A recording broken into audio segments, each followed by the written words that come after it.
ऑफिसमधल्याच एका सहकार्याशी मॅडमची खूप मैत्री होती. सुहास त्याचं नाव. सलगीनं मॅडम त्याला अरेतुरे म्हणत.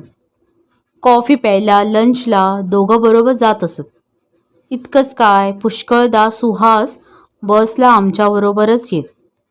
त्या दोघांच्या मैत्रीची ऑफिसभर सर्व अर्थांनी चर्चा होई. त्याची मॅडमला कल्पना होती, पण त्याचा परिणाम मात्र त्यांनी आपल्या वागण्यावर होऊ दिला नाही. मला बायका मुद्दाम विचारत, हे अमृता, बसला तू त्यांच्याबरोबर असतेस? ती दोघं एवढी काय गप्पा मारतात ग? तसं नाही बाई काय सांगता येत. मी खरं तेच उत्तर द्यायचे. आपण कशा बोलतो तसेच दोघंजणं बोलतात. अगदी कोणत्याही विषयावर बोलतात.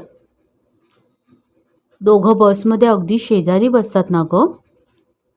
शक्यतोवर मी पुन्हा खरं तेच सांगत असे. कारण कधी कधी बसला इतकी गर्दी असे, आम्हा तिघांना 3 टोकांना बसावं लागत असे. पण सुहास जर लवकर आले तर मात्र ते आमची जागा धरत. मॅडम अर्थातच त्यांच्या शेजारी बसत. मला त्यात कधीच काही गैर वाटलं नाही. पण बायका मात्र कॉमेंट्स करत, अगं तिच्या नवऱ्याला अजिबात आवडत नाही म्हणे. हो ग, अगं कुणाला आवडेल? पण ती आपली खाक्या काही बदलत नाही. धाडसच नाही. काय असेल ते असो, पण सुहास कमालीचा देखणा होता हे मात्र खरं. अगदी मोह पडावा इतका देखणा. मॅडमचा नवरा मी बघितला होता. त्याला सुहासचा मत्सर वाटावा यात काहीच नवल नव्हतं. का कुणास ठाऊक एक दिवस मला मॅडम खूप नर्वस वाटल्या. मी त्यांना कारण विचारलं.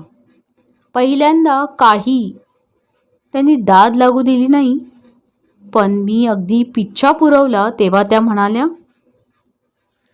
अगं माझ्या मिस्टरांनी व्हॉलेंटरी रिटायरमेंट घ्यायची ठरवली आहे. का बरं? मी आश्चर्याने विचारलं. कारण त्याची अजून 7-8 वर्ष तरी सर्व्हिस होती. बरं, काही साईड बिझनेस, इतर मन रमवणारे छंद वगैरे नव्हते. नोकरी एके नोकरी, नोकरी दुने घर करणारा हा माणूस. नोकरी सोडून घरी बसून काय करणार हा प्रश्नच होता.